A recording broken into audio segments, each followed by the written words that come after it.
Vacation നാട്ടിൽ പോകല്ലേ? സാറും പോകുന്നുണ്ടോ? ഇല്ല. ബസ് കയറ്റി വിടുമായിരിക്കും. അതെ. ഇവര് തനിയെ പോവോ?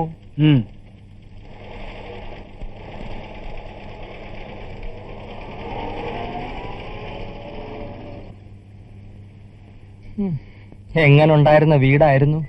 പുള്ളിക്കാരന്റെ വീട്ടിൽ അറിഞ്ഞു കാണത്തില്ലയോ രാജമേ? പിന്നെ അറിയാതെ എല്ലാ കൊല്ലവും അമ്മയും മക്കളുമായിട്ടാ വെക്കേഷന് പോയിക്കൊണ്ടിരുന്നത് അല്ലയോ?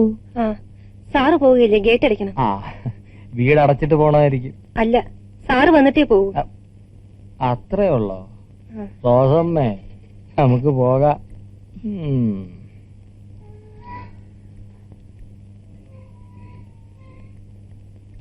നീ കേറ്.